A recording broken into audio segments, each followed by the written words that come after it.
कुछ दिनों पहले एक दोस्त मिले थे, मित्र। और मेरे सब्सक्राइबर भी ऐसी ही कहीं मुलाकात हो गई थी। तो उनसे थोड़ी बात हुई आधा घंटा बैठ के। तो उनके द्वारा मुझसे कुछ प्रश्न किए गए थे कि मैं इतनी मेहनत करता हूँ, ऐसा करता हूँ, वैसा करता हूँ, फिर भी मैं दुखी हूँ। मेरे घर वाले नहीं मानते हैं और वो चाहते हैं कि मैं ज़्यादा से ज़्यादा पैसा कमाऊँ। मैंने पैसा तो दुनिया कमाती है, आप भी वही काम करो जो दुनिया करती है। इंसान वो होता है जो पैसा कम, कर्म ज़्यादा कमाए। और मैंने कहा हम तब तक कर्म के बारे में नहीं सोचते जब तक हमारे पास दुख नहीं होता। हम तब तक भक्ति नहीं करते तब तक हमारे पास दुख नहीं होता। मैंने जिस दिन भाई साहब तुमको दुख हो जाएगा ना, भूत प्रेत पितृ का या हाथ कुछ भी ऐसा, इस टाइप से कितने सारे रीज़न है, मैंने उस दिन आप सच्ची भक्ति करने लगोगे। फिर आपको ये नहीं होगा कि मेरे को ज़्यादा पैसा कमाना है। मैंने जब तक मन में स्वार्थ, लालच, मद, लोभ रहेगा तब तक हम ईश्वर को प्राप्त कर ही नहीं सकते। मैं पहले भी वीडियो में बता चुका हूँ। हमेशा कहता हूँ कर्म करो। तो मैंने उनसे बात करी। मैंने कहा किस भगवान को, किस ईश्वर को मानते हो? उन्होंने कहा मैं सोमवार को शिव को जल चढ़ाने जाता हूँ, मंगल को हनुमान मंदिर जाता हूँ और मैं शनिवार को तेल चढ़ाने जाता हूँ। मैंने कहा तीन तीन के पीछे भाग रहे हो, मैंने क्या मिलेगा तीनों के पीछे भाग के? मैंने कुछ नहीं मिलेगा। मैं भी शनिवार को तेल चढ़ाने जाता था, जो मैंने अब काफ़ी समय हो चुका है, मैंने बंद कर दिया। मैं जाता ही नहीं। मैं घर में रह के भक्ति करता हूँ, घर में रह के पूजा पाठ करता हूँ। वो भले ही शनिदेव महाराज, जो लोग कहते हैं कि शनिदेव महाराज की पूजा घर में नहीं होती, मैं घर में करता हूँ और मुझे उससे कोई हानि नहीं है, क्योंकि वो मेरे परमपिता परमेश्वर हैं। उनको मैंने सभी जितने जितने भी मेरे मंदिर में फ़ोटो वगैरह, मूर्ति वगैरह, जो भी चीज़ है, वो सब मेरे पिता हैं, मेरे पिता। और वो अपने बच्चों को कष्ट कभी दे ही नहीं सकते। ऐसा आप सोचते हो ना कि शनि की पूजा नहीं होती घर में, ये नहीं होता, वो नहीं होता। पहले अपने अंदर झांक के देखो। आप उन लोगों में से जो कहते हो कि हम मंगल शनि को मीट नहीं खाते, मंगल को दारू नहीं पीते, क्योंकि हनुमान जी भी नहीं पीते हैं, ऐसे विचार आपके हैं। बाकी और टाइम आप मीट भी खाओगे, शराब भी पीओगे। आप उसमें के लोग हो। आप मेरे पे उंगली नहीं उठा सकते। दिल पे हाथ रख के सोचिए, क्या मैं जो कह रहा हूँ क्या गलत कह रहा हूँ क्या? गंदी आदत ये भी है आपकी, ये गंदी आदत कि हम मंगल शनि को तो नहीं खाते, हाँ बाकी और टाइम खा लेते हैं। सबसे बड़ी गंदी आदत यह है, सबसे बड़ा शैतान आपके अंदर ये छुपा बैठा है। तो कैसे आप कह सकते हो कि हम भक्ति करते हैं? भक्ति का तो रूप ही अलग है, भक्ति की माया अलग है, भक्ति की शक्तियाँ अलग है, जिससे आप अभी तक अनजान हो, क्योंकि आपने अपनी आंखों के सामने जानबूझ के पर्दा डाला है। नवरात्रे चल रहे हैं, व्रत ले रहे हो, खूब फल फ्रूट खा रहे हो, कुट्टू के आटे की जो भी चीज़, पकौड़ी फकौड़ी रोटी, मेरे तो जानता नहीं, हमारे उसमें चलता भी नहीं, ये सब चीज़ें कर रहे हो। फिर कहते हो कि व्रत है। बर्फियाँ खा रहे हो, मिठाइयाँ खा रहे हो, कह रहे हो व्रत है।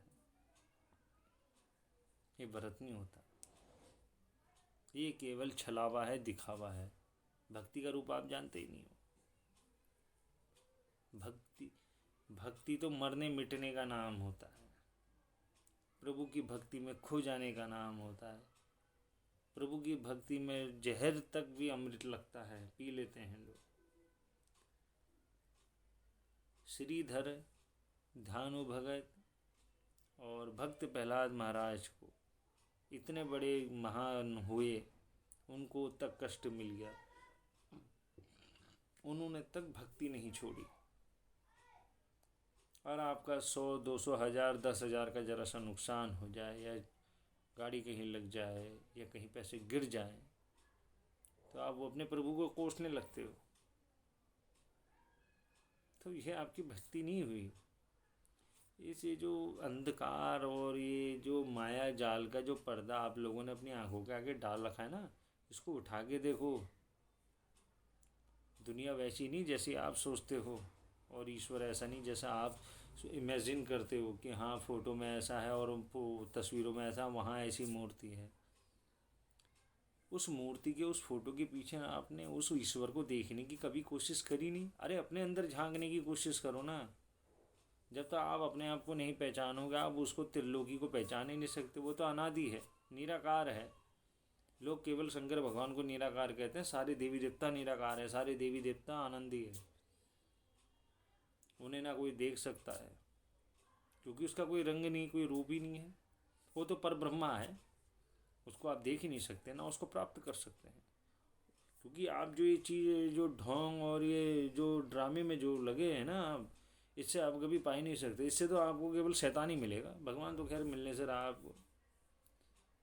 भगवान को पाने का सरल रास्ता ये है कि आप ऐसी भक्ति करें, ऐसा ऐसा सुमिरन करें उसका, कि हमेशा आप अगर सो भी रहे हो ना, अगर आप सो रहे हो तो आपकी आत्मा सूक्ष्म रूप से में बनकर आपके बगल में लेट जाए और वो प्रभु का नाम जपता रहे। ऐसी आस्था होनी चाहिए आपके अंदर। तो आप अपने आप को तब ये कहोगे कि मैं भक्त नहीं हूँ। फिर दुनिया आपसे भगत जी बोलेगी कि भगत जी राम राम, भगत जी ये, भगत जी वो। ऐसा प्राय रूप बन करके आपका लोगों के सामने आता है। फिर लोग आपकी रिस्पेक्ट करते हैं, इज्जत करते हैं, मान सम्मान करते हैं, आदर करते हैं, आपकी बातों को सर पर रखते हैं। करने से होता है। किसी ने कुछ कह दिया, किसी ने कुछ कह दिया, 2 मिनट में गुस्सा आया और ले सारी भक्ति गई भाड़ में, काट देता, साले को मार देता। अरे क्या कर रहे हो? जिस प्रभु की भक्ति कर रहे हो, उसी प्रभु ने जिसको तुम गाली दे रहे हो उसको भी बनाया और तुमको भी बनाया। तो दोनों तुम उस प्रभु की संतान ही हुए। सोच के देखो, विचार बहुत गहरे हैं प्रभु। मगर साथ ही ये बात अलग है कि दिखावे के लिए ही सही, छल ही सही, आप भक्ति तो करते हो। और गुरु अच्छा हो बुरा हो, गाली देता हो प्रेम करता हो, गुरु गुरु होता है। वो भले उसने उस पर ब्रह्मा की शक्ति को, पर ब्रह्मा को प्राप्त करा हो या ना करा हो, वो आपको सच्ची भक्ति करना सिखा देना, तो वो गुरु महान हो जाता है। और उस गुरु का हमेशा मान सम्मान आदर करना चाहिए, ऐसा मेरा मानना है। क्योंकि मेरे गुरु तो खैर कोई बने नहीं, मेरा इष्ट देवी मेरा गुरु है। वैसे गुरु बहुत है, और माफ़ करना डिस्टर्ब हो जाता है। और साथ ही आज मैं आपको एक बात फिर बताना चाहता हूँ कि हमारे जो मनुष्य का जो जन्म है, ये इसी जन्म में हमें सब कुछ तय करना होता है। सब कुछ, सबसे इम्पोर्टेंट बात है, इस जन्म में ही हमें सब कुछ तय करना होता है। कर्म करके, अच्छाई करके, बुरा करके, बुराई करके। सब जानते हैं अच्छाई करके अच्छाई मिलती है, तो यही जन्म मिलता है। इसके अलावा आपको कोई जन्म नहीं मिलेगा। इसके बाद तो घोड़ा, ऊँट, सांप, बिच्छू, कुत्ता, बिल्ली, सूंगर, शेर, हाथी। तो उस रूप में आप अपने कर्म को नहीं भोग सकते, ना आप अच्छे कर्म कर सकते हो। इसीलिए यही जन्म मिला है आपको, ये तय करने के लिए कि मरने के बाद आपकी आत्मा को स्वर्ग जाना है या नरक जाना है। इसलिए दोस्तों, ये जन्म मिला है तो जितना हो सके अच्छा करो, भला करो। शायद कि प्रभु को आप पर दया आ जाए। अच्छा करने के बाद भी अगर आपको दुख मिलता है तो चिंता मत करिए। क्या पता भगवान आपके अच्छे कर्मों की परीक्षा ले रहा हो आपसे, या मैं भी हो सकता है कि पिछले जन्म के बुरे कुछ कर्म आपके बाकी रह गए हों। क्योंकि वो ऋण होता है, वो हमारे ऊपर ऋण होता है जिसको हमने हर हाल में चुकाना होता है। इसलिए दोस्तों, मैं वीडियो समाप्त करता हूँ। नवरात्रे चल रहे हैं। जिस भी देवी देवता को मानते हो, जिस को भी मानते हो, जल्दी से जल्दी उठने की कोशिश करें 4 से 5 बजे के बीच में। स्नान करके 1 लोटा जल जरूर चढ़ाएं और गायत्री मंत्र का जप करें। मेरी आज यही है बस कि गायत्री मंत्र का जप करें। ठीक है दोस्तों, श्रीमन नारायण, भारत माता की जय। जय माता की।